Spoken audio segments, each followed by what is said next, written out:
정돈해 주시기 바랍니다. 또한 원활한 행사 진행을 위해서 휴대폰을 확인해 주시기 바랍니다. 안녕하십니까. 광주복지연구원의 윤명재 연구협력팀장입니다. 오늘 행사는 코로나 상황을 고려하여 대면을 최소화하고 비대면 유튜브 방송으로 동시에 진행하고 있습니다. 그럼 지금부터 2022년 광주복지연구원 연구사업 보고회를 시작하겠습니다. 먼저 국민의례가 있겠습니다. 모두 자리에서 일어나 전면에 국기를 향해 주시기 바랍니다.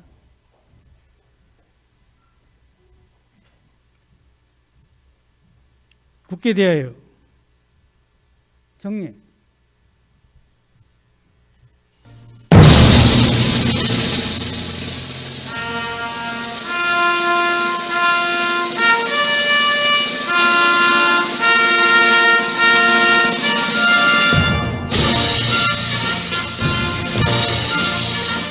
나는 자랑스러운 태극기 앞에 자유롭고 정의로운 대한민국의 무궁한 영광을 위하여 충성을 다할 것을 굳게 다짐합니다.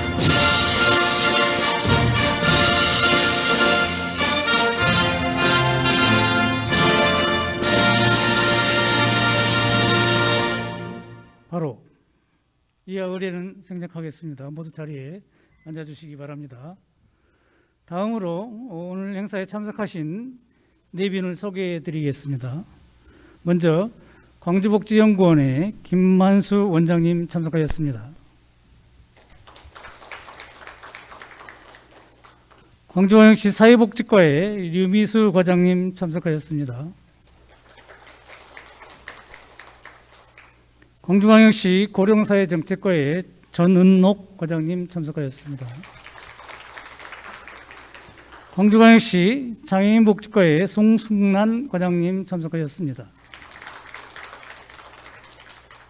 광주광역시 사회복지협의회 김천수 회장님 참석하셨습니다. 그리고 광주복지연구원 연구자문위원으로서 광주대학교 사회복지학부 윤일현 교수님 참석하셨습니다. 광주복지연구원 연구자문위원으로서 광주여성재단 배미원 사무처장님 참석하셨습니다. 다음으로 광주복지연구원 연구자문위원회에 대한 위촉장 수여가 있겠습니다. 저희 연구자문위원은 사회복지 각계에 50명으로 구성되어 있습니다. 위촉장은 김만수 원장님께서 자문위원 50분을 대신해서 오늘은 3분께 수여하도록 하겠습니다. 호명하신 3분은 자리로 올라와 주시기 바랍니다. 김천수 회장님, 윤일현 교수님, 배미원 사무처장님 무대로 올라와 주시기 바랍니다.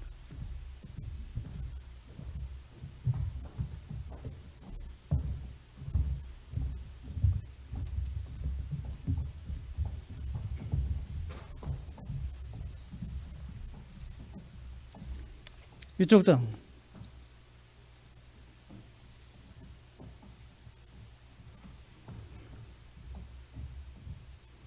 광주광역시 사회복지협의회장 김천수, 귀하를 재단법인 광주복지연구원 연구자문위원회 위원으로 위촉합니다.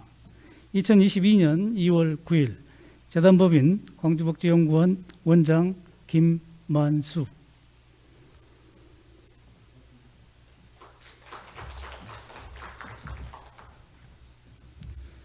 위촉장 광주대학교 사회복지학부 교수 윤일현. 이하 내용은 같습니다.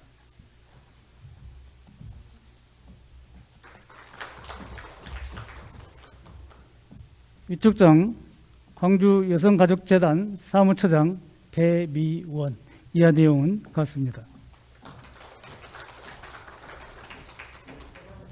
네, 사진 한번 같이 찍으시죠.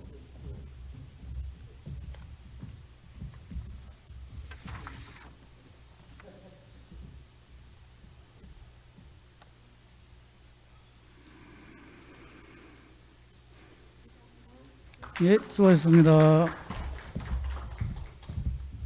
계속해서 김만수 원장님께서 광주복지연구원 연구사업 운영 전반에 대해서 말씀드리는 시간을 갖도록 하겠습니다.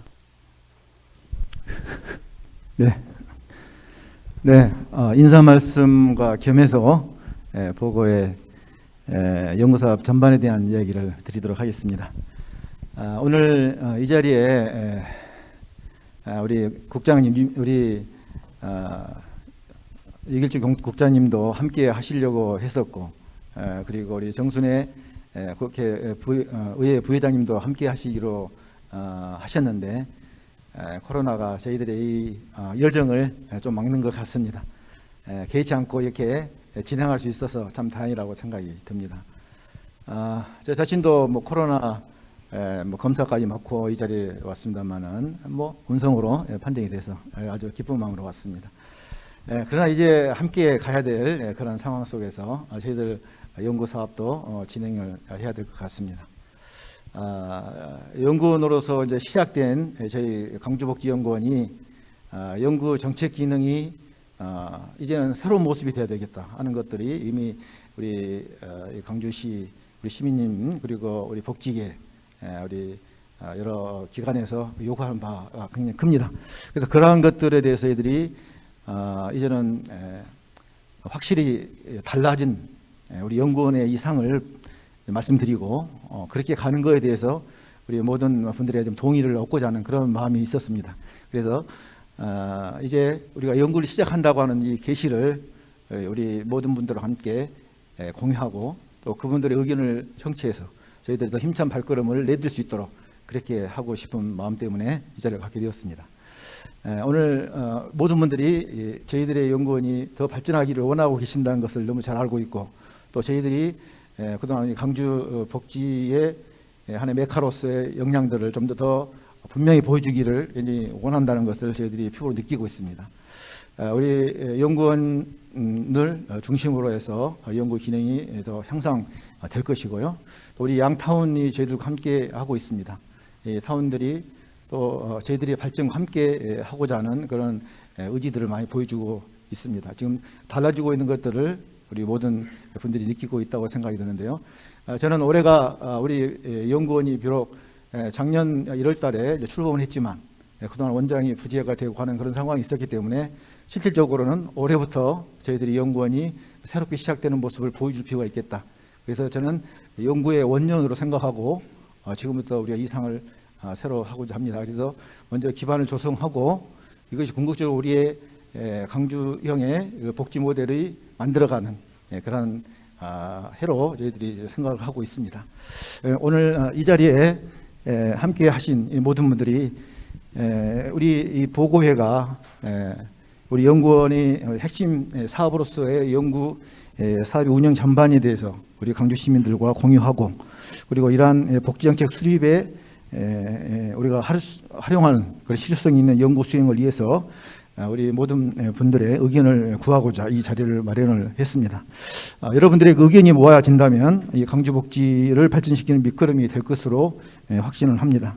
우리 2022년도에 연구원에서 수행할 연구 과제들 그리고 앞으로 그 연구원이 어떻게 연구 방향 등을 이렇게 해 나갈 것인가에 대해서 허심탄회한 의견을 말씀해 주시기를 부탁을 드리겠습니다. 자, 그러면 이 정도로 인사 말씀을 가름하고 연구사업 운영 계획에 대해서 바로 말씀을 드리도록 그렇게 하겠습니다.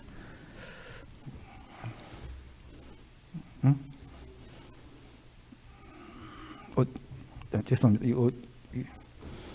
이거? 네. 2022년도 강주복지연구원 새로운 변화에 대해서 말씀을 드리겠습니다.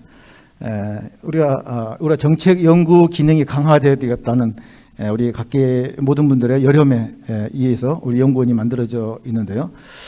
먼저 기반 조성을 근거로 해서 저희들이 연구와 함께 위탁 시설들과의 효율성 있는 운영 체계를 구축을 하게 되면 우리가 강주형 복지 모델이라고 하는 그 이상들을 실현해 갈 수 있으리라고 생각이 듭니다. 그래서 우선적으로 이 정책 연구 기능이 충실하게 이행되는 것이 굉장히 필요하다고 생각을 하게 됩니다. 우리 조직에 대해서 간단히 말씀을 드리도록 하겠습니다. 저희들은 저 원장 밑에 사무처장님 이하 연구 및 위탁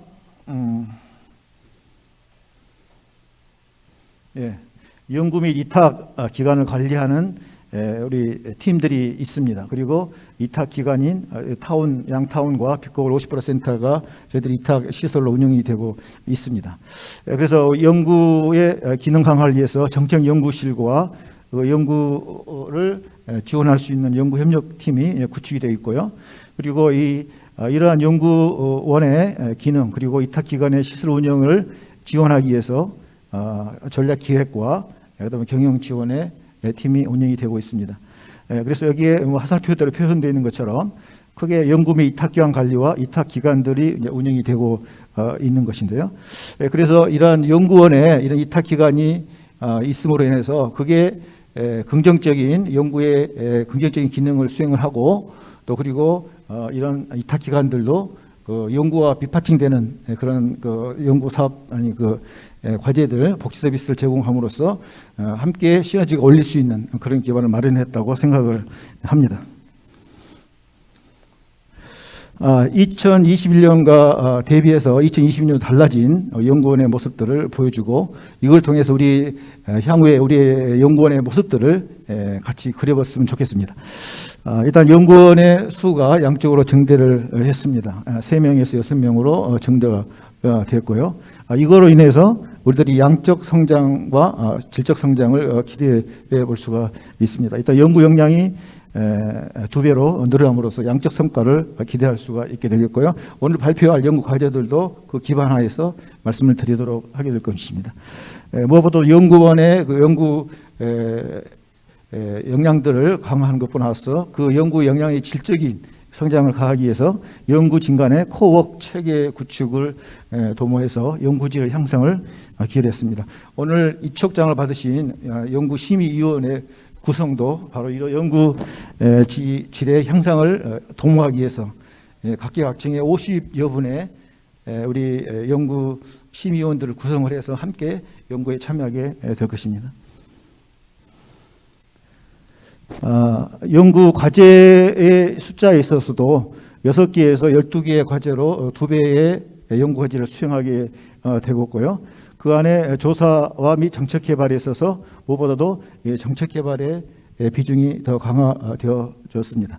연구 영역에 있어서도 노인, 행정, 지역복지, 종사자 이렇게 구분을 해서 연구 영역들이 좀 더 장애인 영역까지도 확대되는 이런 연구 영역이 확대가 되었습니다. 그래서 이러한 현재의 그 모습을 통해서 우리는 자체 연구 사업 그동안에 여러 어떤 각 우리 사회복지 안에서 제공했던 그런 연구 과제만 수행하는 것이 아니라 우리의 연구의 역량들이 복지 연구 역량들이 충분히 확보가 되고 질적으로 우수한 과제를 수행한다고 하는 것들이 검증이 되면 향후 자체 연구 사업뿐만 아니라 현안 연구 및 수택 과제들로 수행할 수 있는 역량이 이제 확대되지 않을까 그렇게 기대를 하고 있습니다. 그리고 연구진 간의 코워크 체계 구축으로 연구질 향상을 도모하도록 하겠습니다. 그래서 그동안의 책임연구원 1인 하에 연구원 3명이 각각의 연구 과제를 2개씩 책임을 지면서 수행하는 그런 단순 체제였다고 하면 이제는 연구 수행 과제별로 연구원과 또 지원 연구원을 같이 한 팀으로서 구성을 해서 코워크를 만드는 것이죠. 그래서 연구진 간의 상호 보완 작용을 통해서 연구의 질 향상을 기대하게 될 것입니다. 그래서 아까 말씀드린 것처럼 연구자문위원회를 구축을 했습니다. 이것은 연구 인력들의 풀을 강화했다는 겁니다. 학계에 계신 교수님들과 함께 실제로 시설에 운영하고 계시는 현장에 계시는 분들 그리고 연구원에 소속되어 있는 연구 여러 그 관련된 연구에 수행하고 있는 연구 기관들의 연구원들도 함께 포함되는 연구 인력 풀을 구성을 했습니다. 이분들은 50인 이내로 구성을 해서 연구사업 전반에 관한 사업에 대해서 논의하게 될 것입니다. 그래서 연구과제를 심의하기도 하고 같이 공동연구로 참여할 수도 있고 이렇게 또는 연구 여러 위원들의 활동에 참여할 수 있게 될 것 같습니다. 그리고 이런 분들은 연구과제 선정위원회가 될 수도 있고요. 연구심의위원이 될 수도 있고 공동연구 및 연구과제를 자원하게 될 것입니다. 그래서 연구과제 선정 심의위원회는 연구 사업의 제안서를 평가하고 매년 연구원의 연구과제를 선정하는 역할을 수행하게 될 것입니다. 그래서 연구과제를 선정할 때 좀 더 창의적이고 혁신적인 주제가 발굴될 수 있도록 그런 기반을 마련을 했습니다. 그리고 연구조정위원회에서는 연구과제 수행 시 다양한 의견을 수렴을 해서 연구과제의 책임자를 지정하고 배분하고 조정하는 그런 역할을 하게 되고요. 공동연구원 선정 및 연구보조원을 채용하는 이러한 것들을 도움을 주는 그런 위원회가 연구조정위원회 되겠습니다. 실제로 연구를 진행할 때에 연구심의위원회가 활동을 하게 될 것입니다. 이분들은 연구과제별로 3인으로 구성을 해서 착수 연심회, 중간 연심회, 최종 연심회를 통해서 연구의 시작부터 과정 그리고 마지막 달성하는 데까지 지속적으로 관여하게 될 것입니다. 그를 통해서 전문화된 연구심의위원들의 의견 반영으로 연구의 질이 훨씬 향상될 것으로 기대하고 있습니다. 자, 이러한 연구 것들이 보다 더 우리 기본적으로 우리 시민들을 위한 연구가 되어야 되고 또 실제로 실행이 가능한 실무적인 것이 되기 때문에 그런 것들을 공유 및 확산을 통해서 더욱더 확대시킬 예정입니다. 연구 보고서를 배포하고 어떤 협의 세미나 이런 것들을 지속적으로 활동하게 될 것이고요. 여러 가지 홈페이지라든지 이거 게재하도록 그렇게 하겠습니다. 자, 무엇보다 중요한 것은 평가 체계라고 생각하기도 합니다. 연구원들의 질적인 향상, 연구의 질을 지속적으로 향상시킬 수 있는 것을 지원해 줄 수 있는 체계가 중요하기 때문에 연구과제 평가와 연구원의 어떤 자질을 평가하는 그런 체계를 통해서 연구의 질적 향상을 도모하도록 그렇게 하겠습니다. 자, 이제는 그 연구과제 선정의 절차를 말씀을 드리겠습니다. 그래서 연구과제를 각각의 그 사회복지 각계에서 제안서를 저희들에게 주시면은 그걸 취합을 해서 강주시 의회, 현장 학계 연구원 등에서 연구과제를 제안을 하게 되시면은 그것들을 저희들이 접수를 해서 했습니다. 2022년도의 경우에는 연구과제 제안서가 28건이 접수가 됐고요. 다양한 분야에서 접수가 있었습니다. 그래서 이러한 것들이 이제 이런 28가지 과제가 있습니다. 이 중에서 저희들이 최종 12개 과제를 선정하게 된 것입니다. 이 부분에 대해서는 향후 설명이 이루어지게 될 것이고요. 자, 그렇게 해서 이제 과제 선별의 작업을 들어가게 됩니다. 이건 자체 연구원진 구성해서 선별하게 됩니다. 그래서 선별 기준을 근거해서 하게 되는데요. 이번에 선별했던 기준은 강주형 복지정책 발굴을 위한 분야가 우선 선정이 됐고요. 두 번째는 연차별로 지속적인 실태 조사 연구과제가 필요한 것들을 또 고려했고요.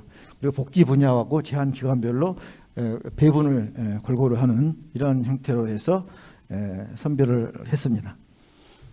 세 번째는 이렇게 최종 연구 선정을 하기 위해서는 연구과제 선정 심의위원회 선정위원회에서 결정하게 됩니다. 그래서 연구의 적합성, 연구의 적합성, 활용도, 시급성 이런 다양한 평가 항목을 근거로 해서 평가해가지고 선정을 했습니다. 이 아래 그림은 우리 최종 선정위원회에서 논의했던 그런 자료를 마련한 그 자료가 되겠습니다. 자, 이렇게 해서 전적으로 2022년도 연구과제에 선정된 12개의 항목입니다. 그래서 노인 분야, 장애인 분야, 복지행정, 지역복지, 종사자 이렇게 5가지 영역에서 골고루 배분이 됐고요. 그리고 실태조사하고 그다음에 종합계획 이런 것들을 중심적으로 연구가 진행된 것을 말씀드리고 있습니다.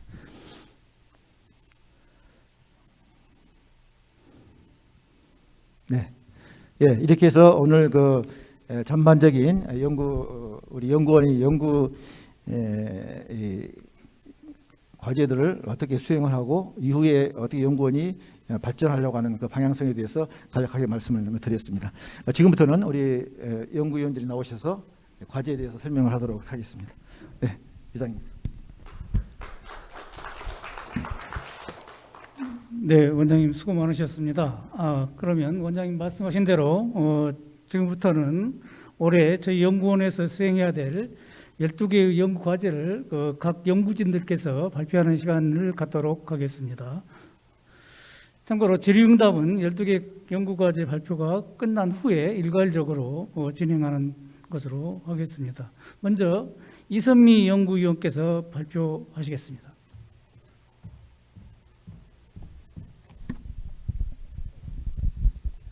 네, 안녕하십니까. 광주복지연구원 정책연구실 연구위원 이선미입니다.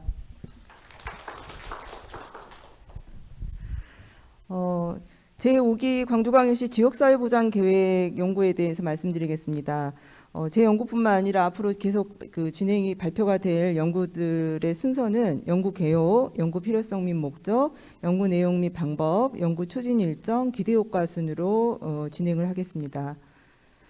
제5기 광주광역시 지역사회보장계획은 2월부터 10월까지 총 9개월 동안 진행할 예정입니다. 책임연구원 1명과 공동연구원 8명, 총 9명이 진행을 할 예정이고 예산은 4,500만 원입니다. 지역사회보장계획은 사회보장급여법이라고 얘기하는 사회보장급여의 이용 제공 및 수급권자 발굴에 관한 법률 제35조에 의거한 법정계획입니다. 중앙정부에서 여러 가지 다양한 사회보장 사업을 진행을 하고 있지만 지역적인 특성이나 지역적 욕구를 반영하는 사업들을 추진하기에는 상당히 제한점이 많이 있습니다. 따라서 지방자치단체가 중심이 돼서 지역민들의 복지 욕구나 복지 자원을 고려해서 지역사회 보장을 계획을 세우도록 하고 있는데 이것이 바로 지역사회 보장 계획입니다. 지역사회 보장 계획은 4년 단위 중장기 계획이고요. 지금 2022년은 제4기 지역사회 보장 계획의 마지막 연차에 해당이 됩니다. 저희가 올해 이 제5기 지역사회 보장 계획을 수립을 하면 내년부터 2023년부터 2026년까지 4년 동안의 광주광역시의 지역사회 보장 다양한 사업들을 계획을 세우는 것입니다. 그래서 본 연구의 목적은 2023년부터 2026년까지 광주광역시 사회보장 증진을 위한 전략과 세부 사업 계획들을 수립을 하는 것입니다. 또 광주광역시 특성을 반영한 사업별 성과 지표를 개발을 하고 5개 자치구의 사회보장 불균형을 어떻게 해소할 것인지와 관련된 여러 가지 방안들을 모색할 예정입니다. 또 광주광역 시민에게 통합적 사회보장 제공을 통한 삶의 질 향상 방안을 모색하는 것이 이 연구의 주 목적입니다. 주요 연구 내용을 보시겠습니다. 크게 이제 4가지로 구분을 할 수가 있는데요. 첫 번째로 제5기 지역사회 보장 계획의 기본 방향을 목표와 추진 전략별로 이제 기본 방향을 설정을 할 예정입니다. 두 번째로 향후 4년간 중점 추진 과제를 추진 전략 목표 설정의 근거가 무엇인지, 또 세부 사업 목표 설정의 근거가 무엇인지, 각각의 사업에 대해서 재원의 규모와 조달 방안인 어떤 것인지를 계획을 세우도록 하겠습니다. 세 번째로 지역사회보장 균형발전 방안을 모색을 해볼 것입니다. 지역사회보장 균형발전 목표와 세부 전략을 수립을 하고 시군구 사회보장 급여 이용 및 제공을 위한 기반 구축 방안, 그리고 역량 강화 교육이나 컨설팅 방안, 지역사회 네트워크 활성화 및 지원 방안, 시군구 사회보장 인프라 구축 확충 지원 방안 등에 대해서 계획을 세우도록 하겠습니다. 마지막으로 지역사회보장 계획 관리와 평가 방안에 대한 구체적 계획을 수립을 할 예정입니다. 그래서 지역사회보장 관련 입법 지원 방안, 또 지역사회보장 운영 점검 및 평가, 그리고 모니터링과 평가 체계 구축 방안, 그리고 각종의 지표와 통계 관리 처리 방안에 대해서 계획을 수립하도록 하겠습니다. 연구는 주로 TFT를 구성을 해서 그 TFT의 회의를 통해서 계획을 수립할 예정입니다.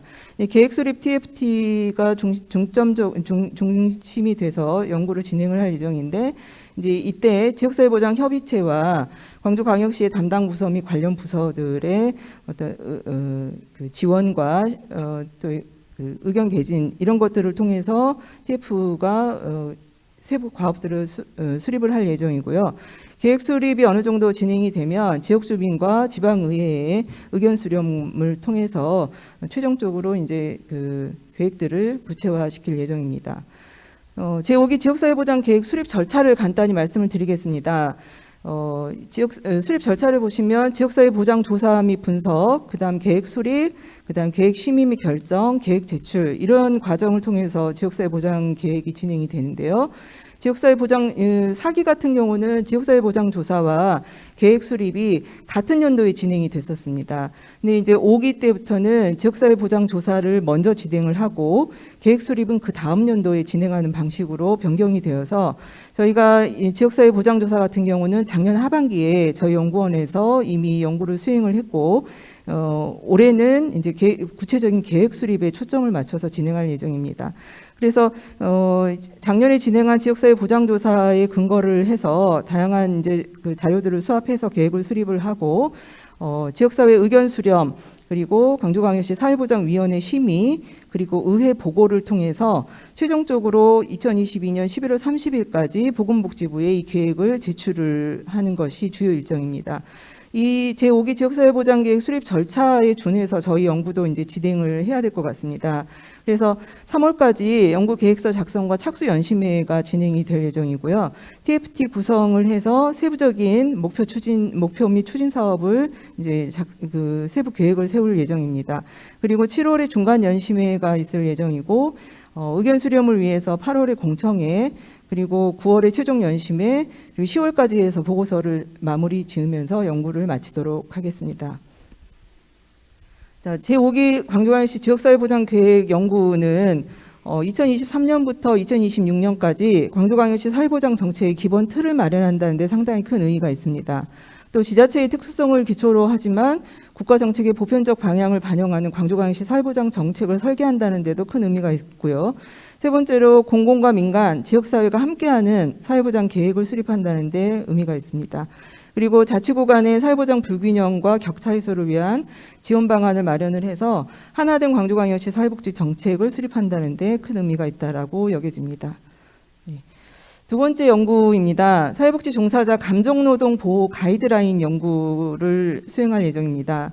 이 연구는 5월부터 11월까지 총 7개월에 걸쳐서 진행이 될 예정이고 책임연구원 1명, 공동연구원 5명 해서 총 6명이 연구를 진행할 계획입니다. 예산은 2,500만 원입니다.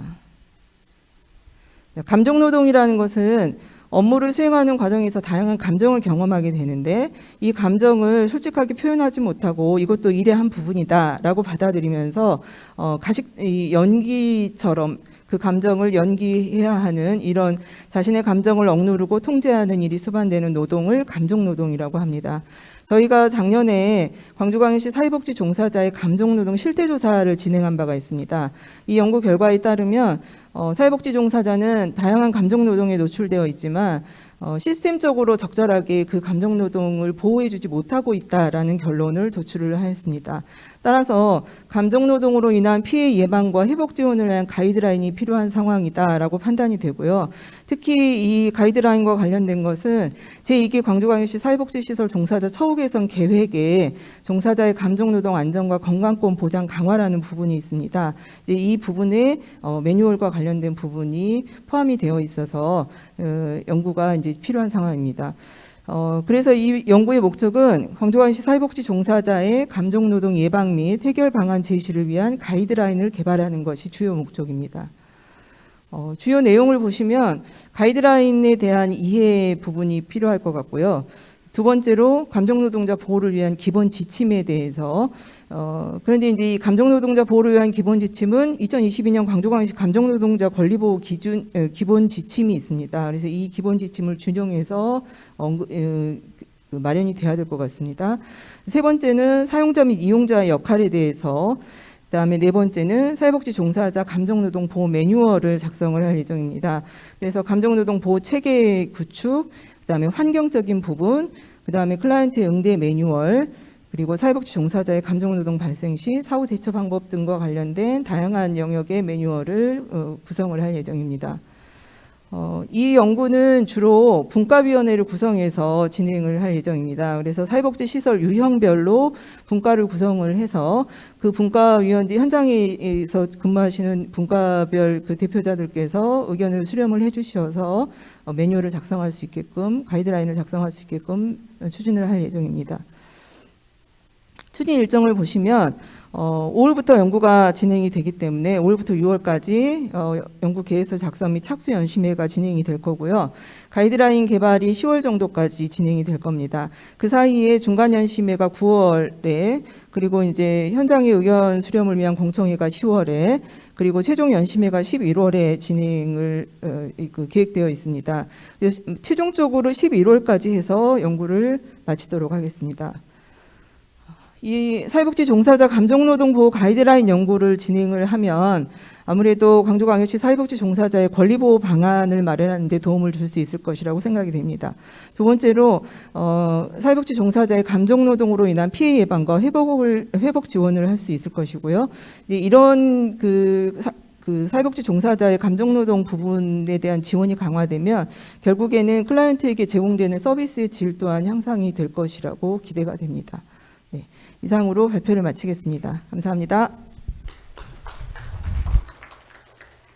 네, 수고 많으셨습니다. 다음은 이지우 연구원께서 발표해 주시겠습니다.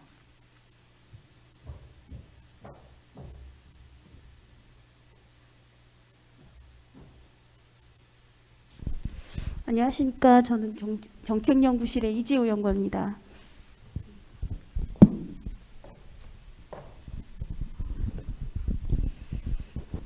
제가 첫 번째 발표할 연구 과제는 광주광역시 근육장애인 실태조사입니다.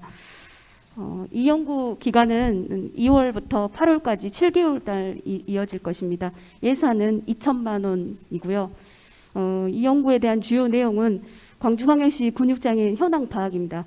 질환과 장애 특성, 일상생활 및 사회적 심리 적응에 대한 내용을 담을 것이고요. 두 번째로 근육장애인 생활 실태입니다. 가족과 보호자, 그리고 복지 서비스 현황도 함께 담을 예정입니다. 세 번째로 근육장애인 및 그 가족에 대한 정책적 지원도 내용을 정리하려고 합니다. 다음으로 연구 필요성입니다. 2018년도에 광주시 광역시에서 실태조사를 했습니다. 그래서 그로 인해서 2019년도 1월 실행으로 광주광역시 근육장애인 권리보장 및 지원관에 관한 조례를 제정했습니다. 이로 인한 그 실태조사를 올해 2020년도에 하려고 합니다. 그에 대한 내용으로 근육장애인의 실태와 욕구를 대한 심층적으로 파악을 해서 내년에 근육장애인 복지 증진 기본 계획에 대한 수립을 근거 자료를 마련하려고 합니다. 이 연구에 대한 목적입니다. 2019년도 조례 제정 이후 근육장애인의 현황을 파악하려고 합니다. 그리고 광주광역시 근육장애인 지원에 대한 기초자료를 마련하고자 합니다. 근육장애인 특성으로 지금 장애 특성의 유형에 들어가 있지 않습니다. 그러한 결과로 정말 소수의 장애인에 대한 정책적인 반영과 그 수립을 하고자 분석 및 진단이 좀 필요합니다. 이 연구에 대한 내용으로 광주광역시 근육장애인 질환 및 그 장애 관련 내용, 그리고 일상생활 능력이나 복지 서비스 등에 대한 정책 수요를 조사를 할 예정입니다.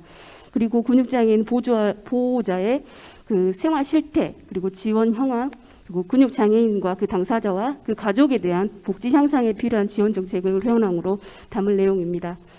연구 방법입니다. 연구 방법은 문헌조사와 실태조사를 할 예정이고요. 그리고 심층 면담과 전문가 자문회의를 의해서 조사를 함께 해서 결론 및 정책 제언을 도출하려고 합니다. 추진 계획 일정입니다. 세부적으로 지금 2월부터 시작합니다. 연구 계획을 2월에서 계획을 수립하여서 착수 연수회를 3월에 할 예정입니다. 자문회의를 할 겁니다. 그리고 중간 연심회를 5월 정도에 할 예정입니다. 그리고 3월부터 5월까지 설문조사 및 그리고 심층 면접을 할 예정입니다. 이로 인한 조서 분석을 할 예정이고요. 그리고 그 이후 최종 연심과 돌고서 발간을 위해 8월까지 할 예정입니다. 이 연구로 인해서 근육장애인의 특성과 실태를 파악을 해서요.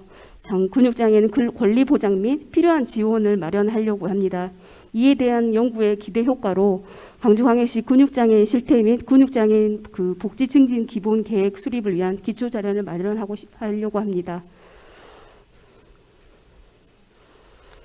다음으로 두 번째 제가 발표할 연구 과제는 장기요양보험 등급 판정 후 서비스 미이용자 실태 분석입니다.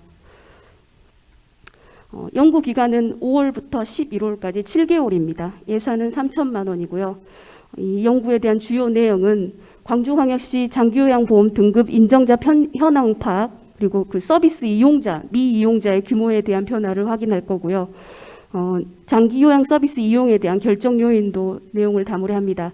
그리고 장기요양 서비스 미이용자에 대한 요인 분석, 그리고 정책적 지원에 대해서 주요 내용을 잡았습니다. 연구의 필요성입니다.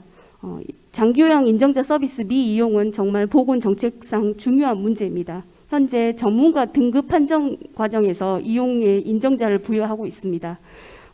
제가 2016년부터 2020년 5개년도에 노인 인구 대비 인정자를 그래프로 작성했는데 현재 조금씩 인정자는 증가되고 있지만 이용률을 확인해 봤습니다. 그래서 2020년도 작년 기준으로 22,503명의 인정자 중에 85.02%가 서비스를 이용하고 있습니다. 그렇지만 약 15% 정도는 인정자가 서비스를 이용하지 않고 있습니다.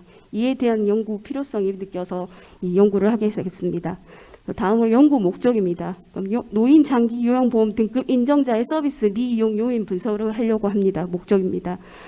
이로 인해서 광주광역시 노인 돌봄 체계의 지원에 대한 기초 자료를 마련하고자 합니다. 다음으로 연구 내용입니다. 광주광역시 지역 내에 장기요양보험 등급 판정자 및 이용자 수요 조사를 하려고 하고요. 장기요양 서비스 이용자 및 미이용자 실태 그리고 지원 현황에 대해서 이 내용을 담고자 합니다. 그리고 장기요양보험의 장기요양 서비스에 대한 필요한 지원 정책 이에 대한 내용도 연구 내용을 담고자 합니다. 연구 방법으로 문헌 연구와 실태 조사 그리고 그 미이용에 대한 신청 면접 보호자 관련하여 자문문 회의도 할 예정이고요. 이로 인한 조사를 실시하여서 결론 및 정책 예언을 하려고 합니다. 세부 추진 계획입니다. 이 연구는 5월부터 연구 계획 수립을 하여서 6월에 착수 연습회를 할 예정입니다. 자문회의를 할 거고요. 6월부터 8월까지 설문조사 및 신청 면접을 할 예정입니다. 9월 정도에 중간 연심을 할 예정이고요. 이로 인한 조사 분석과 작성을 하여서 11월까지 최종 연심회와 보험고서 발간을 할 예정입니다. 이 연구에 대해서 광주광역시의 장기요양보험 등급 인정자의 미이용자 특성을 파악해 보려고 하고요. 이에 대한 장기요양 서비스의 결정 요인 그리고 이용률에 관련 요인 분석을 하고자 합니다. 이에 대한 기대 효과로 광주광역시 노인 돌봄 체계 복지 사각지대 해소 및 지원 방안에 대한 마련을 하고자 합니다. 다음은 제가 세 번째 발표하는 연구 과제입니다. 사회 재난 및 기후 변화 대응에 대한 사회 안전망 구축 방안입니다. 이 연구는 마찬가지로 2020년 올해 5월부터 11월까지 7개월간 예정을 할 거고요. 예산은 2천만 원입니다. 이 보고서의 주요 내용으로는 사회 재난 및 기후 변화로 인한 사회적 위험 분석을 할 겁니다. 그리고 국내외 사회 재난에 대한 기후 변화 적응에 대한 동향을 분석을 할 내용이고요. 그리고 정부 정책 및 지역사회 위험을 위한 반영한 지역사회 안전망 구축망을 연구를 주요 내용으로 하고 있습니다. 그럼 이 연구에 대한 연구 필요성입니다. 지금 현재 기후변화가 심하고 자연재난이 대형화됐습니다. 또 새로운 재난 발생의 가능성이 매우 높아지고 있어 이로 인해서 지금 현재 팬데믹 현상이 많이 일어나 이에 대한 과거에와는 정말 다른 생활을 하고 있습니다. 이 현상에 맞춰서 저희가 새로운 재난 환경에 대한 국제적 노력이 많이 일어나고 있습니다. 이에 대한 정부의 대응책과 그에 발맞추어서 지역사회 사회적 위험을 반영한 대응 방안을 필요해서 필요성을 느꼈습니다. 연구 목적입니다. 새로운 재난 환경과 지역사회 위험에 대응하는 지역사회 안전망을 구축하려고 합니다. 다음으로 이 연구 내용입니다.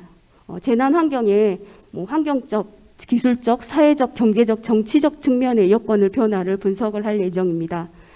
지역사회 사회 재난에 대한 기후 변화 경우에 대한 국내의 동향 분석도 마찬가지로 할 예정이고요.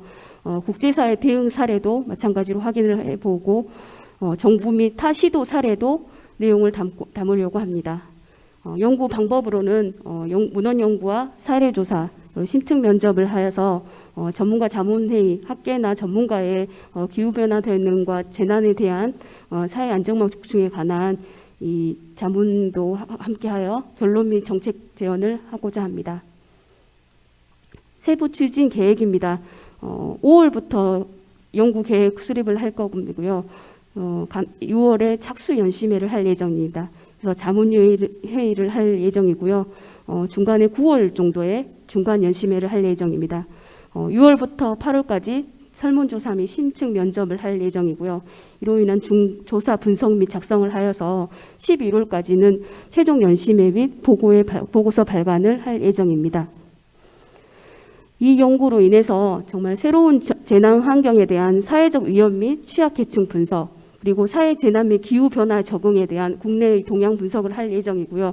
이에 대한 기대 효과로 새로운 재난 환경에 대응하는 사회 안전망 구축으로 재난 취약계층의 복지 증진을 기여할 목적으로 기대 효과를 갖고 있습니다. 예, 저는 이상으로 발표를 마치겠습니다. 네, 수고 많으셨습니다. 다음은 정인경 연구원께서 발표하시겠습니다.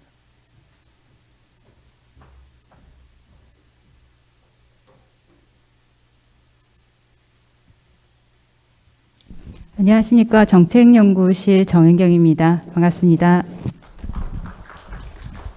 네, 저는 총 3개의 연구 과제에 대해서 발표를 진행할 예정입니다. 첫 번째는 광주광역시 외국인 주민 실태 조사입니다. 목차는 다음과 같습니다.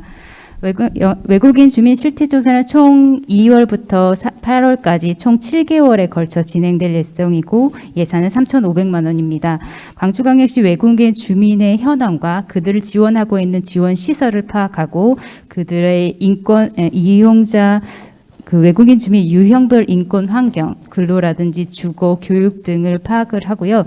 결과적으로 외국인 지원을 위한 정책 방향을 제시하고자 합니다. 외국인 주민은 현재 국내 90일을 초과해서 거주하고 있는 한국 국적을 취득하지 않는 자, 그리고 한국 국적을 취득한 자, 그리고 각 유형별로 미성년 자녀를 포함하고 있습니다. 아래에 동그라미 1, 2, 3번으로 나눠져 있는 유형으로 보실 수 있고요. 한국 국적을 가지지 않는 자의 경우는 외국인 노동자, 외국인 유학생, 결혼 이민자, 그리고 기타로 세부 유형을 나눌 수 있습니다. 근데 외국인 주민들 왜 저희가 연구를 해야 되냐라고 보신다면 지방자치법 16조에 따르면 주민은 지자체 구역에 주소가 있는 자로 지방자치단체의 주민이 될 수 있습니다. 따라서 외국인은 체류지, 등록지를 주소지로 볼 수 있기 때문에 외국인 주민도 자치법상 주민으로 볼 수 있습니다. 그래서 따라서 외국인을 주민으로 인식하고 간주함에 따라서 저희 광주광역시에서도 이들을 지원하고 관리하는 대상으로 볼 수 있습니다. 행안부 통계 분석에 따르면 2006년 처음 통계를 분석한 시점부터 20년, 현재 재작년 기준으로 약 25배 외국인 주민이 증가했습니다. 광주 같은 경우에는 2006년에 6,700여 명이었는데 20년 기준으로 약 4만 명, 약 15배 증가한 추세입니다. 이렇듯 교통통신의 기술, 그다음에 외국인 노동력의 유입, 그다음에 글로벌 시대 이런 다양한 원인들로 인해서 외국인의 유입이 굉장히 많이 증가했습니다. 따라서 광주광역시에서도 이들을 지역사회 유입이 증가에 따라 그 정책적 수요도 증가했다고 볼 수 있습니다. 현재 광주광역시의 외국인은 4만 명으로 총 광주광역시 인구 대비 2.7%에 해당한다고 보시면 되겠습니다. 그래프에서 보시면 아시겠지만 19년도에서 20년도에서 약간 감소 추세는 행안부에서 예측하기로는 코로나19로 인해서 약간 감소 추세가 있다라고 예측하고 있습니다. 따라서 본 연구에서는 광주광역시에서 거주하고 있는 외국인 주민에 대한 인권 환경의 실태 그리고 그들이 욕구를 파악해서 외국인 주민이 보다 안정적으로 광주광역시에서 생활할 수 있는 외국인 지원 방향을 제시하고자 합니다. 연구 내용 및 방법입니다. 문헌 연구, 기초자료 수집, 설문조사 FGI 그리고 전문가 자문 방법으로 진행을 할 예정입니다. 광주광역시에 거주하고 있는 외국인 주민 현황과 이들을 지원하고 있는 민간 및 공공기관 현황 조사 진행할 예정이고요. 인권 환경, 즉 근로, 임금을 포함한 주거, 교육 등에 대한 실태 조사 그리고 그들의 욕구 조사를 파악해서 최종적으로는 광주광역시 외국인 주민의 특성에 부합한 광주광역시 외국인 주민 정책 방향을 제시하고자 합니다. 연구 추진 일정입니다. 2, 3월 중에는 저희가 전반적인 연구 설계가 진행되고 연구진이 구성이 될 예정입니다. 그래서 2월 25일까지는 연구 계획 수립이 완료 후에 22년도에 처음 도입된 착수 연심회가 3월 초에 진행될 예정입니다. 연구 과정 내내 전문가 그리고 학계 행정의 그 전문가들의 자문 및 의견 수렴이 아마 계속 진행이 될 거고요. 가장 처음에 연구 설계부터 저희가 자문을 들어 진행을 할 거고, 설문지 구성 또 자문에 굉장히 많이 필요할 것으로 보입니다. 중간 영심에는 한 6월 정도에 진행이 될 거고요. 기초 사료 수집 및 정리가 저희가 실태 조사 시작과 동시에 아마 진행이 돼야 될 것 같아요. 설문조사는 저희가 외국인이 중국, 베트남 등 다양한 언어로 번역이 돼야 되기 때문에 이 번역하는 과정 그리고 FGI를 실시를 했을 때 그것을 통역하는 과정에 대해서 좀 시간이 소요가 되기 때문에 그런 것들을 감안을 한다면 이 7개월이라는 시간이 굉장히 빠르게 진행이 돼야 될 것 같습니다. 그래서 8월 초 연심에 하고 8월 말까지 보고서 발표를 하기 위해서는 좀 열심히 빠르게 진행이 돼야 될 것으로 보입니다. 따라서 본 연구에서는 외국인 주민이 지역사회 공동체 일원으로 살아가기 위해서 광주광역시 특성에 맞는 통합적인 지원 정책을 위한 기초 자료를 제공하고자 합니다. 따라서 이런 그 자료를 통해서 정책의 실효성이 증대되고, 궁극적으로는 외국인 주민의 생활 편익 향상 그리고 인권 보호, 지역사회 일원으로 정착하기 위한 환경 조성, 지역사회 발전 및 사회 통합의 기대 효과를 볼 수 있을 것으로 생각됩니다. 두 번째 연구입니다. 광주형 기초생활보장제도 개선 방안 연구입니다. 연구 기간은 5월부터 11월까지 7개월간 약 2,300만 원 예산으로 진행됩니다. 광주광역시 비수급자 빈곤층 현황 및 특성을 분석하고 현 광주광역시 광주형 기초보장제도의 문제점 그리고 기타 지역의 특성을 반영한 비수급 빈곤층 지원 방안을 제시하는 방향으로 진행을 합니다. 기초생활보장제도는 빈곤계층의 최후의 사회적 안정망으로서 기능을 충실히 수행을 해왔습니다. 그러나 2014년도 여러분도 아다시피 송파 세번여 사건으로 해서 복지 사각지대의 문제 해결이 시급성이 대두되었고, 그에 따라서 사회적 관심이 매우 높아졌죠. 그렇기 때문에 다양한 기초 보장법이라든지 긴급복지법이라든지 재개정이 이루어졌고, 15년도에는 생계, 의료, 주거, 교육 등 맞춤 급여 체계로 개편이 되었습니다. 정부에서는 제1차 기초생활보장 계획을 수립 발표를 했죠.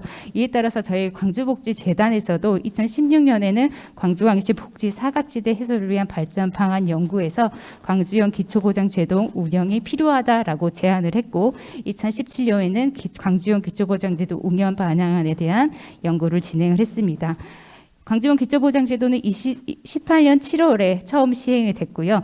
이렇게 광주형 기초보장제도를 왜 운영을 하냐라고 보신다면, 국민기초생활보장은 전국 국민의 소득의 중앙값으로 도출되기 때문에 지역의 특성을 반영하기가 조금 어려운 측면이 있습니다. 그래서 광주광역시의 특성에 맞는 이런 기초보장제도를 마련을 해서 중앙정부가 경직된 것을 극복을 하고 최저생활보장의 사각지대를 실질적으로 해소하고자 하는 대안적인 정책으로서 지방정부가 모색하고 실행을 하고 있습니다.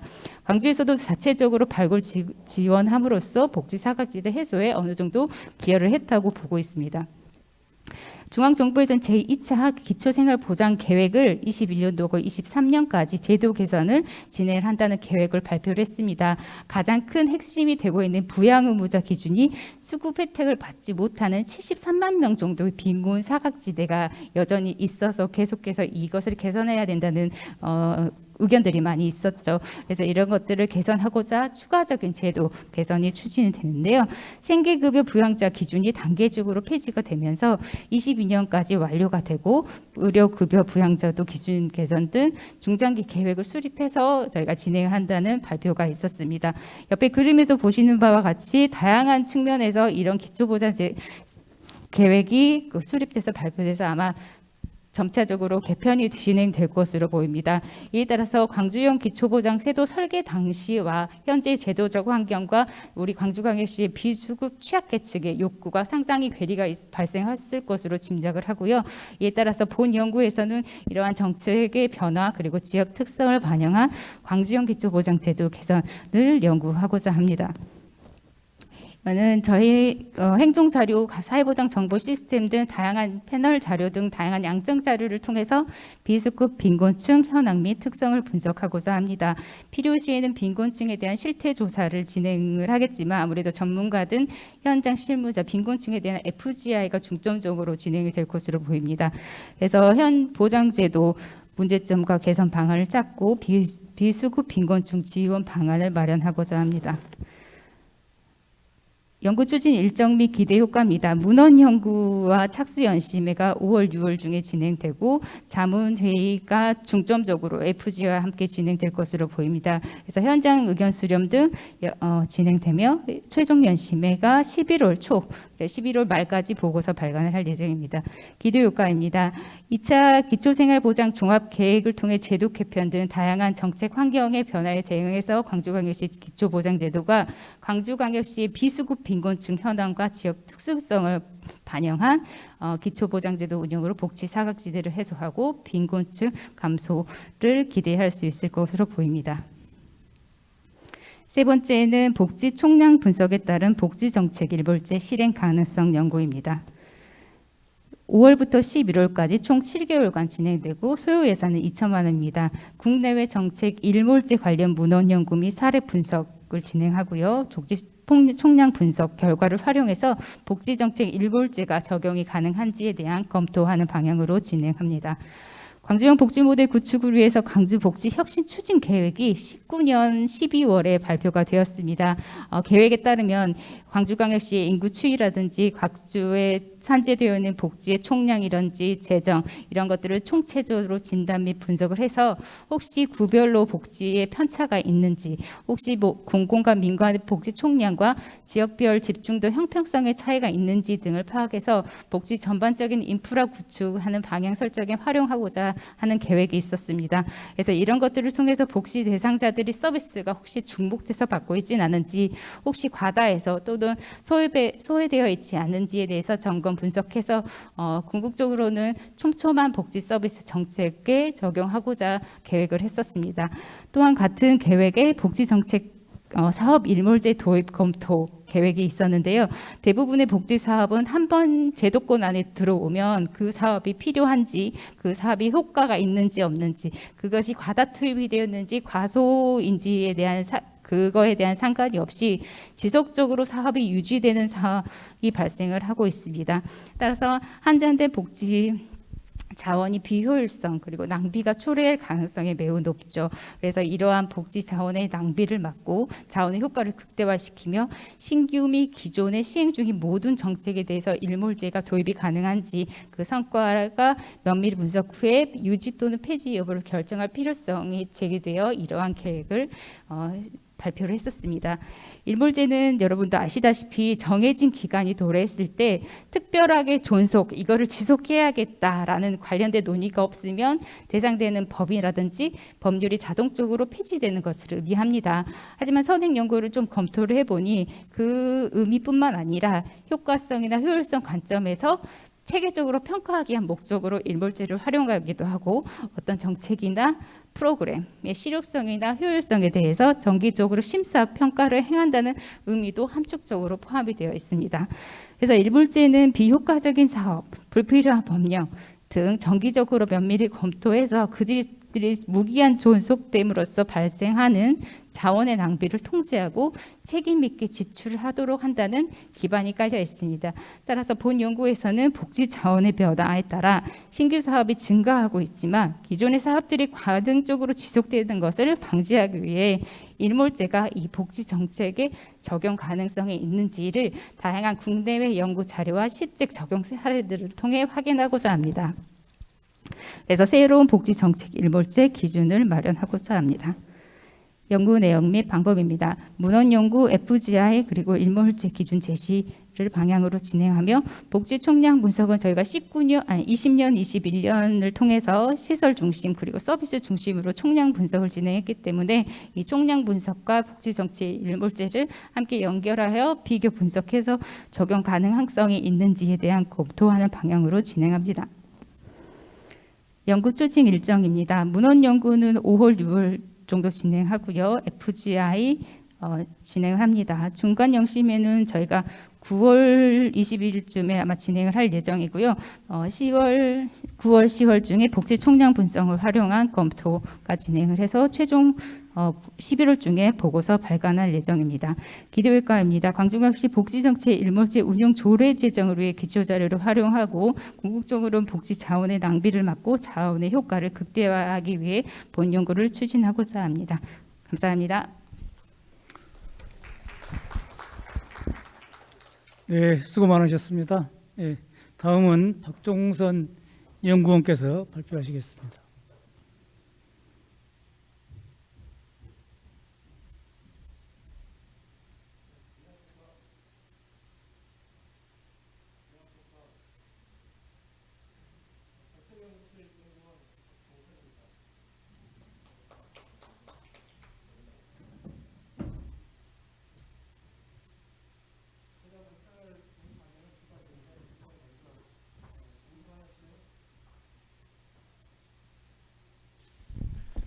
광주광역시 사회복지법인 시설 일생활균형 실태조사에 관해서 설명을 드리겠습니다. 본 연구는 5월에 시작해서 11월까지 총 7개월에 걸쳐서 진행될 예정이고 소요 예산은 3,500만 원입니다. 연구의 주요 내용은 사회복지법인 시설의 일생활균형에 대한 현황조사를 통해서 일생활균형을 위한 정책 재원을 이끌어내는 것을 내용으로 하고 있습니다. 일생활균형은 1과 1, 2의 영역에 자원의 적절한 배분을 통해서 삶의 질을 높이려는 일체의 행위로 정의될 수 있습니다. 그리고 일생활균형에 관한 연구들은 여성가족재단이라든지 기타 여러 연구기관들에서 아주 주옥 같은 연구 결과물들을 내놓고 있는 상황입니다. 그럼에도 불구하고 본 연구가 필요한 이유는 바로 그 사회복지 영역의 특수성을 반영한 그런 일생활균형 정책을 도모해보고자 하기 위해서입니다. 보시는 바와 같이 21년 3월 기준으로 광주 우리 관내 복지시설과 종사자들의 현황은 다음과 같습니다. 그리고 우리 본원에서 지금까지 수행된 연구 중 복지 총량조사 그리고 종사자 처우 개선에 관한 연구들이 있었고, 지금까지 수행됐던 연구 결과들을 종합해 보면 우리 사회복지 영역의 종사자들의 처우 수준이 좀 그렇게 높진 않다. 무엇보다도 비정규직 등 고용 불안정 문제가 좀 심각하다라고 제기가 되고 있습니다. 이처럼 종사자 처우 수준이 낮고 고용이 불안정한 상황은 바로 일생활 균형을 방해하는 크나큰 장애 요인으로 작용할 수 있습니다. 따라서 본 연구는 사회복지법인 시설에서 일생활 균형 실태조사를 통해서 조직문화 개선 및 근로환경 개선을 위한 정책 방안을 모색해 보도록 하겠습니다. 연구 방법은 먼저 문헌연구와 기초자료 수집을 통해서 일균형 관련 정책 통향과 주요 쟁점을 정리해보고 설문조사를 통해서 양적 정보를 그리고 FGI 등을 통해서 질적 정보를 수집해서 분석하고 그리고 전문가나 각계각층의 자문을 구하는 형식으로 연구를 진행할 생각입니다.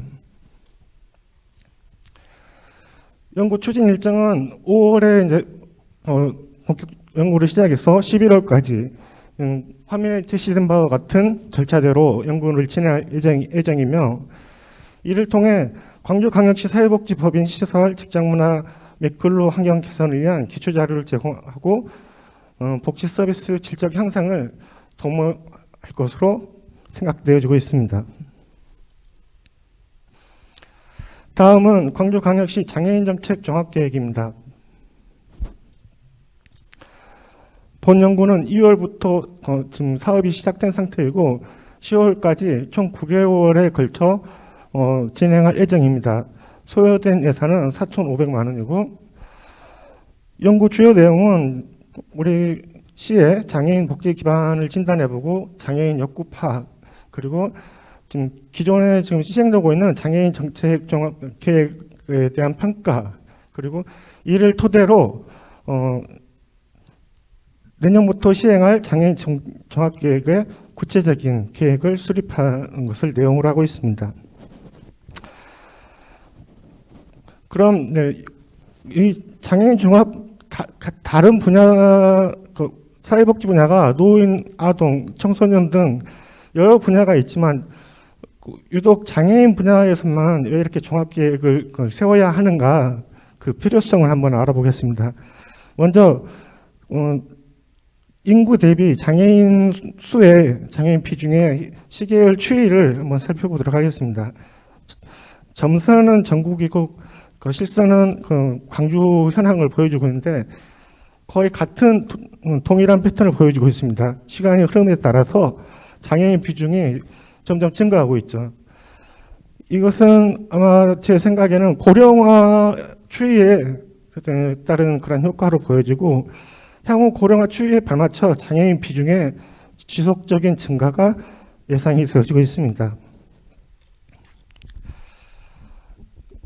다음은 등록 장애인들의 현황을 살펴보도록 하겠습니다.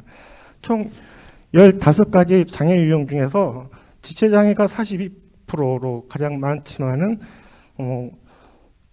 나머지 14개 분야 유형에서도 장애인들이 골고루 분포가 되어 있습니다.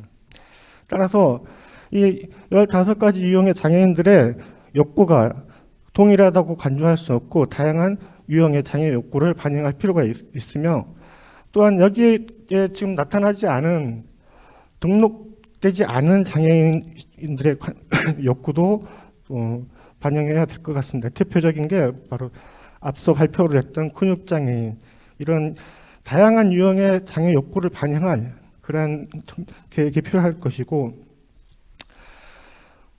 무엇보다도 장애 유형이 매우 다양하지만 동일한 장애 유형 내에서도 장애 정도에 따라서 이처럼 편차가 심한 편차를 보이고 있습니다. 다음은 생애 주기별 장애인 현황을 살펴보면 영유아기와 학령기의 장애인 비중은 비록 좀 낮은 반면에 60대 이상 노년층의 장애인 비중이 큰 폭으로 증가를 하고 있습니다. 그건 아까 앞에서도 잠깐 살펴봤듯이 노년이 되면 신체의 노화에 따른 그런 후천적 장애에 영향인 것으로 보이고, 그런데 영유아기나 학령기는 비록 장애 비중은 낮지만 이들은 선천적 장애거나 아니면 출생 후 장애 등으로 인해서 생애 기간 중 상당 기간을 장애를 안고 살아가야 되는 그런 주기라고 볼 수 있습니다. 따라서 방금 보시는 바와 같이 다양한 장애 유형, 그리고 다양한 장애 정도, 그리고 생애 주기에 따른 장애 욕구, 이런 다양한 장애 욕구를 종합적으로 반영하기 위해서는 장애인 정책에 대한 종합계획이 필요하고, 이런 맥락에서 범정부적 차원에서 장애인 정책 종합계획이 5개년 계획으로 시행 중에 있습니다. 그래서 본 연구에서는 정부 정책과 연계된, 그러면서도 우리 시 지역의 특성을 반영할 수 있는 그런 장애인 종합계획을 수립하는 데 목적이 있습니다.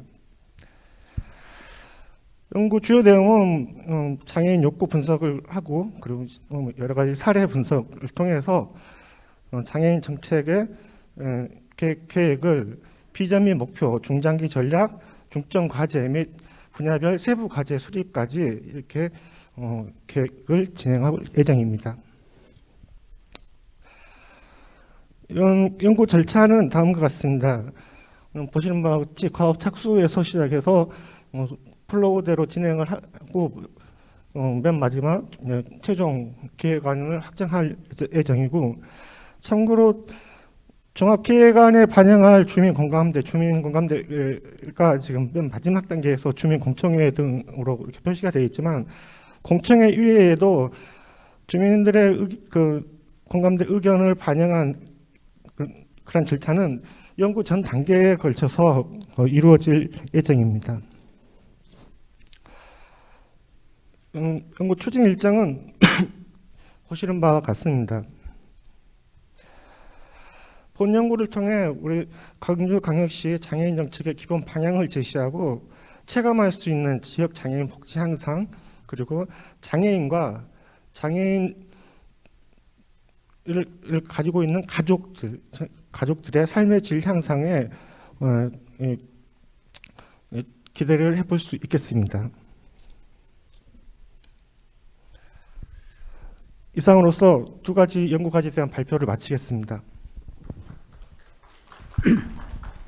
네, 수고 많으셨습니다. 다음은 김신숙 연구원께서 발표하시겠습니다.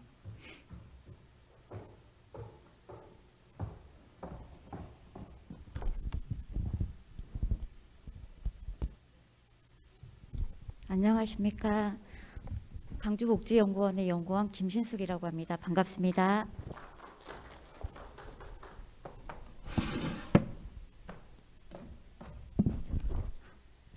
발표를 시작하도록 하겠습니다. 강주광역시 발달장애인 실태조사입니다.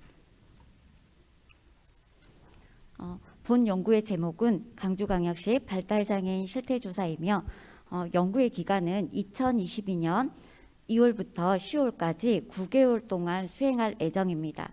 예산은 3,200만 원으로 참여 연구진은 책임연구원 1명과 공동연구원 2명으로 함께 구성할 예정입니다. 그리고 주요 내용으로는 강주광역시의 발달장애인 지원기관의 현황과 강주광역시 발달장애인 생활 실태 및 욕구조사, 그리고 강주광역시 발달장애인 및 가족의 복지 향상을 위한 지원 사업에 관한 내용입니다. 본 연구는 강주광역시 발달장애인 권리보장 및 지원 조례에 근거하여 실시할 계획입니다. 그리고 본 연구에서 발달장애인이란 정의를 발달장애인 권리보장 및 지원에 관한 법률 제2조 1호에 따른 지적장애인과 자폐성 장애인으로 정의하고자 합니다. 본 연구의 필요성은 발달장애인 인구수 증가에 따라 발달장애인 권리에 기반한 기본계획의 필요성과 발달장애인 여건 변화를 반영한 기본계획의 필요성, 그리고 발달장애인 사회적 지원의 필요성, 그리고 강주광역시의 발달장애인의 정확한 현황조사 부재로 인한 부분으로 이 연구의 필요성을 볼 수 있습니다. 본 연구의 목적으로는 강주광역시 발달장애인의 실태 파악을 통해 발달장애인 욕구에 근거한 생애 주기별 지원 정책 개발의 기초 자료로 활용하고자 함에 있습니다. 연구의 내용으로는 발달장애인 관련 법과 정책, 그리고 발달장애인 관련 기존 선행 연구를 고찰하고 발달장애인 현황 조사 및 처우 사례 조사를 통해서 더불어 광주 지역의 발달장애인 실태 조사와 함께 결과를 발달장애인 지원 방안을 제시하고자 한 내용으로 보고자 합니다. 그리고 연구 방법에는 기초 자료 조사와 문헌 조사, 그리고 설문 조사와 FGI를 통한 현황 분석을 통해서 사례 검토 및 의견 수렴을 반영하여 결론을 도출하고자 합니다. 그리고 이 부분의 통계 조사에서는 설문 조사의 인원을 총 110부 정도 실시할 예정입니다. 그래서 당사자, 발달장애인 당사자가 할 수 있는 연구로 한 300부 정도의 표집을 할 예정이고 보호자를 통해서 설문을 한 800부 정도를 예상하고 있습니다. 그리고 FGI는 각 대상자와 기관장, 전문가 이렇게 꾸려서 총 25명으로 예상하고 있습니다. 추후 연구의 일정은 다음과 같습니다. 2월 달에는 연구의 계획을 수립하고 3월 중에 착수 연심회를 진행한 후에 이렇게 쭉 여기 보시면 연구진과 자문단 구성도 이렇게 쭉 일정에 맞춰서 진행하고 중요한 테두리로 보시면 설문조사 및 자료 분석을 4월부터 해가지고 8월까지 마무리를 지을 예정입니다. 그리고 9월에는 중간연심회와 공청회를 협의하여 진행할 계획이며 마지막 10월 달에는 최종 연심회를 추진하고 그 이후에 최종 보고서를 발간할 예정입니다. 본 연구의 기대 효과로는 발달장애인 중심의 서비스 패러다임 전환으로 지역사회 기반의 활동 지원과 발달장애인 개인별 능력과 강점에 기반한 개별화 서비스 설계 및 실시, 그리고 발달장애인 보호 등의 체감도 높은 복지 서비스 체계의 내실화입니다. 다음은 두 번째 과제에 대해서 발표하도록 하겠습니다. 두 번째 과제는 강주광역시의 장기요양요원의 실태조사입니다. 연구의 기간은 2022년 5월에서 11월까지 7개월간의 기간에 거쳐 수행할 예정입니다. 예산은 3천만 원으로 참여 연구진은 책임연구원 1명과 공동연구원 2명으로 수행할 계획입니다. 그리고 주요 내용에는 장기요양요원의 노동 실태조사와 장기요양요원의 직무 만족도 및 욕구조사를 계획하고 있습니다.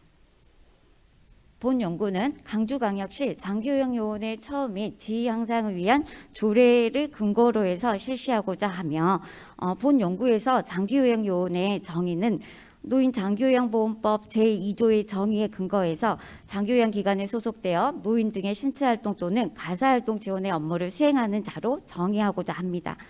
본 연구의 필요성에는 2008년도 제도 도입 이후 인정자 수 증가에 따라 장기요양요원의 숫자도 급격하게 증가하였습니다. 이에 장기요양 서비스 질과 이런 부분들은 직결되는 부분이라 요양보호사 등 장기요양요원의 근로환경 및 처우 개선에 대한 문제 제기가 지속되고 있어 종사자의 처우 개선과 권익 향상을 위한 조사가 필요하다고 보입니다. 본 연구의 목적으로는 강주 지역의 요양보호사 처우 개선을 위한 정책적 대안 마련을 위한 기초 자료를 활용하고자 함에 있습니다. 연구의 내용은 장기요양요원 관련 법과 정책, 그리고 요양보호사 관련 기존 선행연구 고찰과 요양보호사 현황 및 처우 사례조사, 그리고 강주 지역 요양보호사의 실태조사를 통해 강주 지역의 요양보호사 처우 개선 방안을 제시함에 있습니다. 연구 방법은 기초 자료 조사와 문헌 조사, 그리고 통계 조사를 통해서 현황 분석을 통해 사례 검토 및 의견 수렴을 반영하여 결론을 도출하고자 합니다. 세부 추진 일정은 다음과 같습니다. 5월 달에 연구 계획을 수립하고 7월 달에 착수 연심회를 실시한 후에 기타 연구진 자문단을 구성하고 연구의 방향을 설정한 후 관련 문헌 정책 검토를 보고서 기간 내내 이걸 통해서 보고서를 작성을 하고 8월부터 9월까지 해서 실태조사 및 자료 분석을 마무리할 예정이며 10월에는 중간연심회와 간담회를 협의하에 진행하고 이후 마지막 11월 달에 최종 연심회를 통해서 최종 보고서를 발간할 예정입니다. 여기까지 해서 발표를 마무리하도록 하겠습니다. 감사합니다.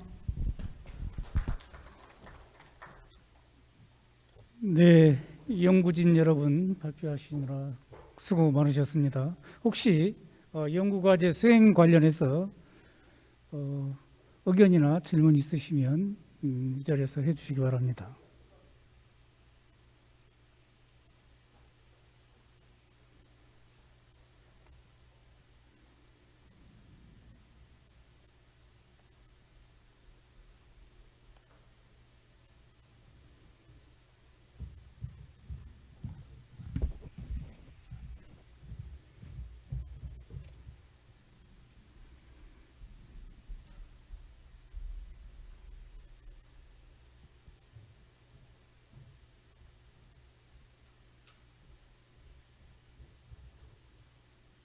김천수 회장님 특별한 의견 없으신가요? 네. 참고로 오늘 행사는 연구 과제에 대해서 심층적인 토론을 하는 자리가 아니고 저희 연구원이 올해 살림을 이렇게 하겠다라는 대시민 보고의 행사입니다. 이 이후에도 많은 의견 수렴을 할 수 있는 절차가 마련되어 있으니까요. 의견 연구 과제 제안하신 분이나 또 유튜브를 보고 계시는 분들께서는 하시라도 저희 각 연구진께 의견을 개진해 주시면 가능하면 적극적으로 반영토록 하겠습니다. 특별한 의견이 없으시면 이상으로 오늘 행사를 마치도록 하겠습니다. 네, 네. 네, 수고하셨습니다.